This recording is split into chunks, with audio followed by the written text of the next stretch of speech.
जब भगवान को कृपा करनी होती है तो सब साधन बनते चले जाते हैं। जब समय आएगा ना तो सारे साधन ऐसे बनेंगे जिससे आप अपनी मंजिल तक पहुंच जाओ, और जब आपके भाग्य में नहीं होगा तो ऐसे साधन बनेंगे कि आप उस मंजिल से दूर रहो। माथे पे तिलक, गले में कंठी, हाथ में कलावा, मुख में भगवान का नाम, यही है सच्चे चेला की पहचान।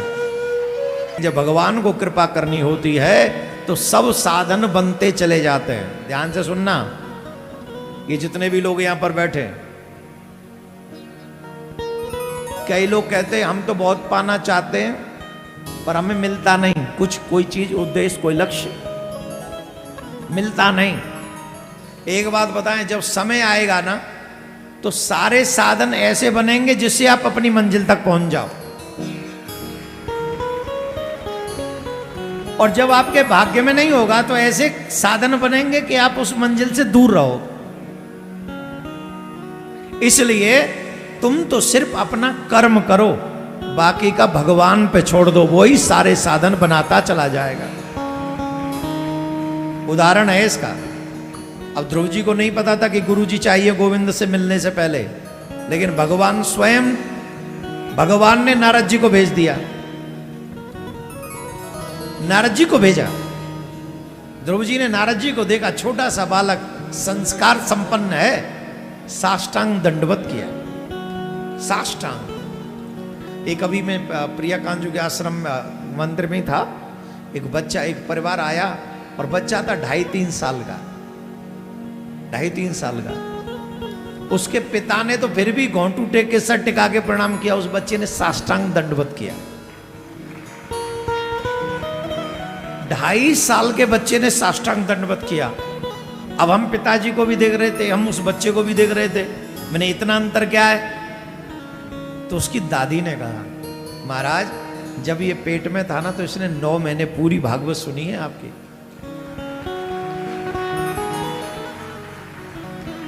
और जब भी टीवी पे या यूट्यूब पे आपको देखता है तो उसे दोनों हाथ उठा के राधे राधे बोलता है। क्या बोलता है? क्या बोलता है? क्या बोलना पड़ेगा? ये किसका असर है? संस्कारों का असर। यही संस्कार है। साष्टांग दंडवत किया, तो साष्टांग दंडवत जब किया,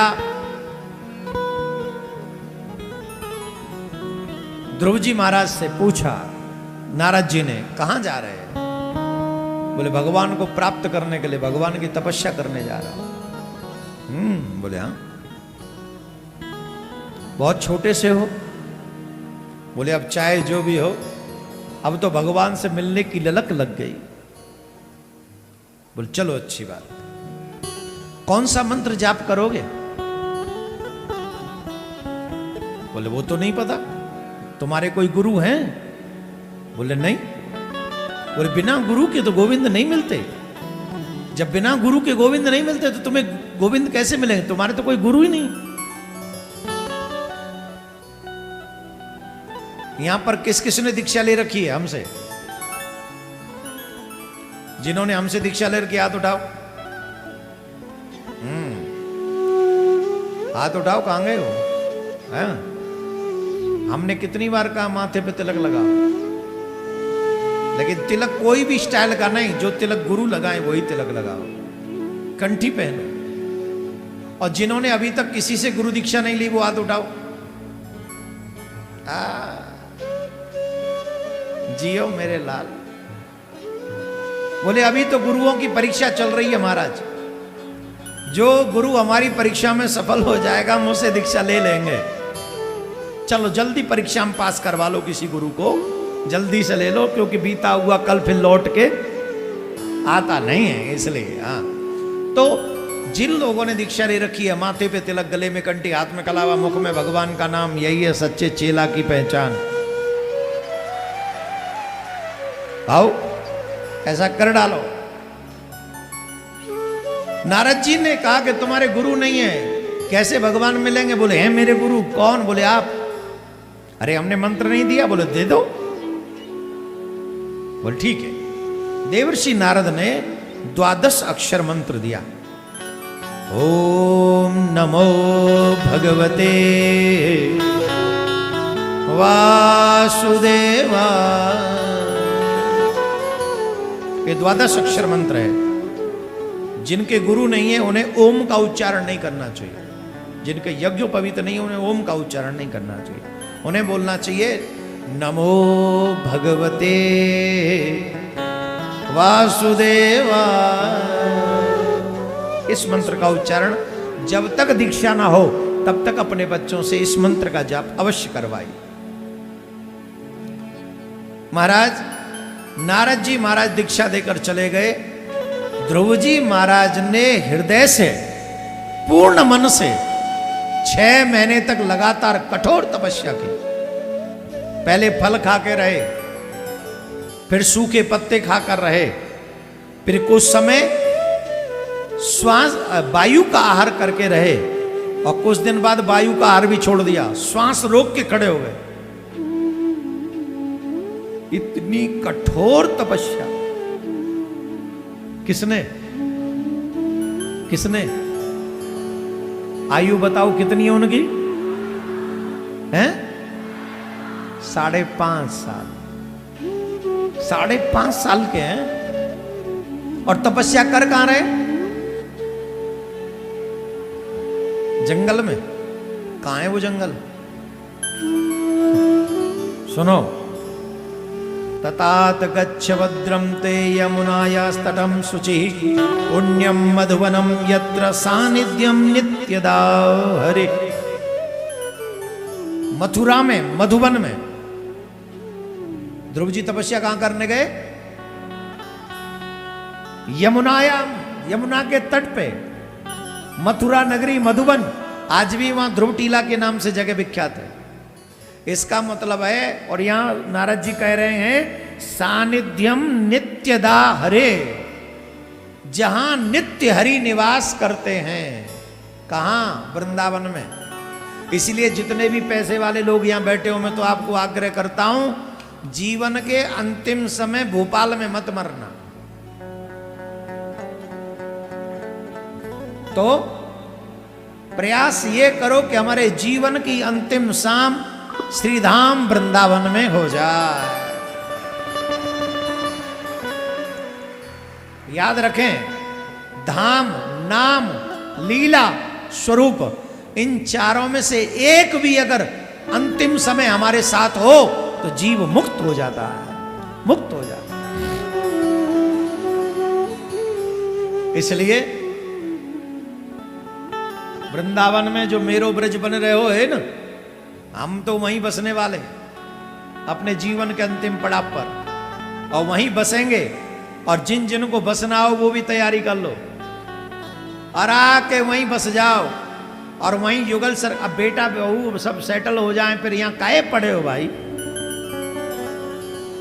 वहां जहां ध्रुव जी को भगवत प्राप्ति हुई वहीं प्रयास किया जाए कि हमें भी भगवत प्राप्ति हो जाए।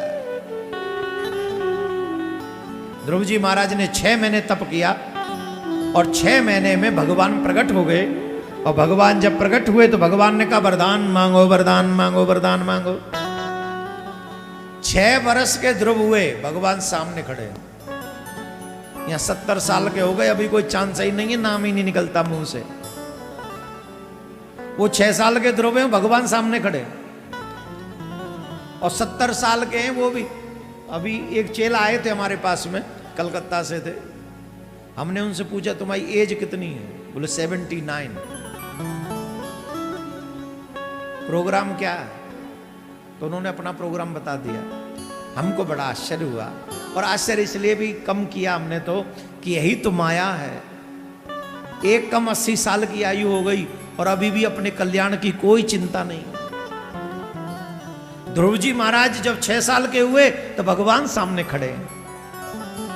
भगवान ने कहा वरदान मांगो। ध्रुव जी के मुंह से कुछ निकल नहीं रहा था, कुछ भी नहीं निकल पा रहा था। कैसे बोलूं, क्या बोलूं? क्योंकि होठ फड़फड़ा रहे थे पर वाणी मूक हो गई थी, मूकम। लेकिन भगवान की कृपा हो तो मूकम करोति वाचालम पंगु लंघयते गिरिम। भगवान कृपा करें तो फिर क्या नहीं हो सकता। भगवान ने अपना शंख ध्रुव जी के कपोल से लगा दिया, जिससे उनकी सोई हुई सरस्वती जागृत हो गई। और ध्रुव जी महाराज स्तुति करने लगे। योऽन्तः प्रविश्य मम वाचमिमां प्रसुप्तां संजीवयत्खिल शक्तिधर स्वधाम्ना अन्यस्तहस्तचरण श्रवण त्वगाधे प्रणान्नमो भगवते पुरुषाय तुभ्यं।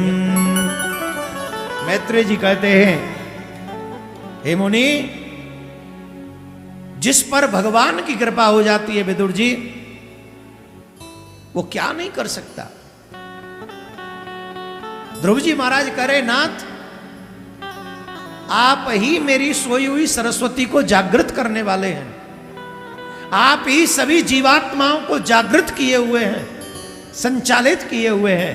मैं आपको बार बार नमन करता हूं। भगवान ने कहा कोई वरदान मांग लो, हम तुम्हें वरदान देने आए हैं। ध्रुव जी महाराज कहते, प्रभु जब तक आपका दर्शन नहीं किया था तब तक बड़ी इच्छा थी कि मैं आपसे अपने पिता से भी बड़ा राज्य मांगूंगा, लेकिन आपका दर्शन करने के बाद मुझे पता चल गया राज्य चाहे कितना भी बड़ा ले लो, एक दिन तो छोड़ के जाना ही पड़ेगा। हाँ या ना? अच्छा, कोई व्यक्ति है जो कह दे मैं यहां हम परमानेंट हैं? बोलो, जोर से बोलो। अभी तक हमारे देश के कितने प्रधानमंत्री हो चुके होंगे? हैं? कितने? 14। और तुम्हारे मध्य प्रदेश के कितने मुख्यमंत्री रह चुके होंगे? 18। हैं? अरे जितने भी भय हो वो का मतलब पर हो, जितने भय हो उतना अंदाज लगा लो। क्या आगे और संख्या बढ़ेगी? नहीं, नहीं बढ़ेगी। अभी नवंबर में इलेक्शन है, तो जो 14 है वो शायद 15 हो जाए। 15 मतलब जितनी बार के भी मुख्यमंत्री होंगे, ये शायद चौथी बार के हमारे मुख्यमंत्री हैं शिवराज जी, तो चौथी बार मतलब 4 बार गिनना पड़ेगा ना उसे। तो 4 बार के मुख्यमंत्री, अगली बार हो सकता है 5वीं बार के मुख्यमंत्री। ये मैं व्यासपीठ से प्रचार नहीं कर रहा हूं किसी का। अब ये तो भविष्य भगवान जाने, में भविष्य वक्ता थोड़ी। लेकिन यहां कोई न परमानेंट, यहां कोई परमानेंट थोड़ी है। पहले मनमोहन जी प्रधानमंत्री थे, अब मोदी जी प्रधानमंत्री हैं, और 24 में, फिर 29 में, फिर आगे। और ये सत्ता आती जाती। राज्य पहले राजाओं के घरों में ही राजकुमार होते थे, लेकिन उस एक राजकुमार के लिए भी राजा को गद्दी छोड़नी पड़ती थी। ध्रुव जी यही सारा कर रहे हैं। मुझे वो राज्य नहीं चाहिए जिस राज्य को छोड़ के जाना पड़े। मुझे अगर आप देना चाहते हैं तो अपने चरणों की भक्ति दे दो जो मुझसे कभी न छूटे।